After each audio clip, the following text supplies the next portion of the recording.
Hi everyone, hoping that you all are well. We're going to address the need for operationalizing the term more and all of its variants. We've done several transliterations and translations in the past. We've discussed the variants and the many constructs that go along with the construct of more. And so for clarification, there will need to be clarification when this term is used. And so when individuals post a discussion about the word more or any of its variants, a definition needs to accompany the use of the word. In other words, it needs to be operationalized each and every time. And so what that means is if someone is going to refer to someone or a group of people, according to this label, they will need to articulate exactly what is meant by this label in that specific context. Even though the need for clarification appears obvious, we're going to go over some of the reasons why this clarification is needed. You have a construct and all of its variants that can be used as a verb, can be used as a noun, can be used as an adjective. You have a construct that, depending on how someone might want to twist it or turn it, it can be related to race, it can be related to religion, biblical entities, culture, architecture, skin pigment, light waves, geography, quantity, and quality. Ergo, it's insufficient to simply throw the term out there or any of its variants. It needs to be operationalized.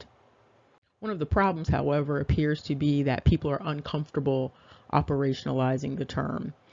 Some people don't want to settle on one definition of the term and want to leave it very broad. But when you are communicating, it is important that you be open and direct and clear in terms of your communication. And with respect to this word more and mer, which is murky, the construct has been made murky in terms of the communications. And so we're going to clarify all of that muddiness and that murkiness so that people are clear when they are communicating and people are clear when they are consuming whatever is being communicated.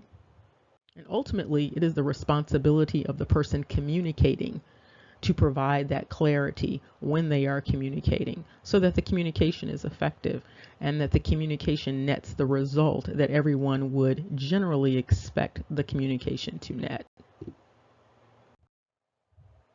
And so that you can again see the necessity for this clarity, we're going to go over some translations and transliterations with respect to just the basic word more with the spelling M-O-O-R. And here you see this basic definition when you're looking at Google Translate. You see that it means attaching it by cable or rope, to tie up, to secure, to make fast, to fix firmly, fasten, to anchor. However, that's the verb. You also have this word more as a noun, and it can be a couple of nouns, but we're just going to look at this noun that is presented here. And it indicates that as a noun, it is a member of a northwestern African Muslim people of mixed Berber and Arab descent that emerged in the 8th century and conquered the Iberian area. You also have some additional information about the relationship between this group and Granada and the 15th century, and we've talked about that before. But here you can see you have this one word, and it has multiple meanings already. We're just going to go through a few translations so that you can see again how confusing this can be for people when they are throwing this word out there and then when people are receiving it. What may be communicated might not be what is received and understood. And so in the Scots Gaelic, you see that this is related to more land. And so now we're talking about geography. And you see another translation of this is that it's related in Scots Gaelic to hills. Moving right along in the Yoruba, you see that the word is mori, or some variation of that. You see it can mean amendment, correction, alteration, tram. And here we see in Russian, one translation is Moroccan. In Yiddish, you see it is related to swamp or marsh. And here in the Dutch, you see that this word can be related to tethering something, tying something, Mauryan or Mauritania. And here in Filipino, you see additional references to this idea of tethering and tying. Here in the Arabic, the reference is to swamp. In the Haitian Creole, you have swamp, marsh, bog, and moor. In the Greek, you have moor, swamp. You even have the word ensure. In the German, you have the variant M-A-U-R-E and the M-O-O-R related to pagan, heathen, and Gentile. In the Spanish, you have quite a few variations here, including tie up and some other issues there. In the Tamil, with the variation of M-U-R and the M-O-O-R, you also have the construct of barrenness. In the Chinese, you have the word moor as both a noun and a verb, translating as birth, moor, and anchor. And so you can see very clearly that this word, this construct, means multiple things. Even in various languages, you might have different spellings of the same word. You sometimes have it as a verb, sometimes as a noun, sometimes as an adjective. And so it's imperative that people be clear about what it is that they are communicating. We're going to look very specifically at a couple of other languages with respect to the word moor. We're going to look at Turkish and Welsh. As you recall, when you look at Welsh translations, sometimes they don't look anything like what you would expect in the English, and this is one instance. And so in this particular instance, when you're talking about the word moor, it translates into the Welsh as R-H-O-S.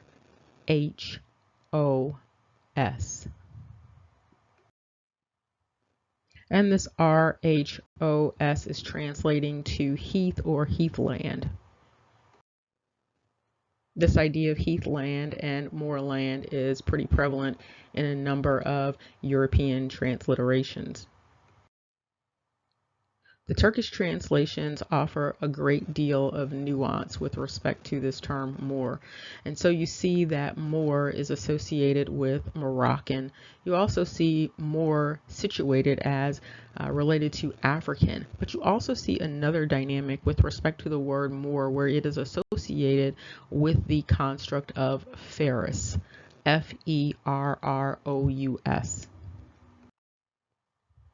So again, with this nuance coming out of the Turkish, you see this relationship between moor, M-O-O-R, and moor, and ferrous, and Moroccan, and African.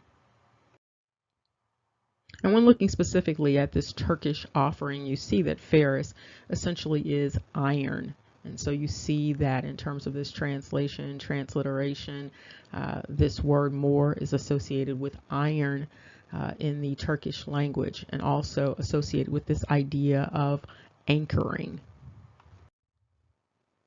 Hence, depending on the language that someone is using or the construct that one has in one's head, one may actually be using the term moor. And if a person is Turkish, for instance, they may actually be relating to a construct that is related to the idea of iron, which, of course, when you're looking at the word iron, you know that there's a relationship between iron, Ogun, Rebecca, and the planet Mars. And of course, Mars is one of those variants of the word moor. And so when you look at the Mongolian and you look at this idea of ferrous, you see that in the Mongolian, the word starts off with tomor, almost like tomorrow, also essentially meaning ferrous, iron, pigment, and pharmacy. And here you can see that translation from the ferrous into the Mongolian as iron. And when you're looking at that Welsh word for ferrous, you see also this association with the word pharmacy. And a couple of other naturally occurring variations with respect to moor relating to ferrous. You also see that ferrous, iron, is related to the construct of black. And you see this in the Turkmen.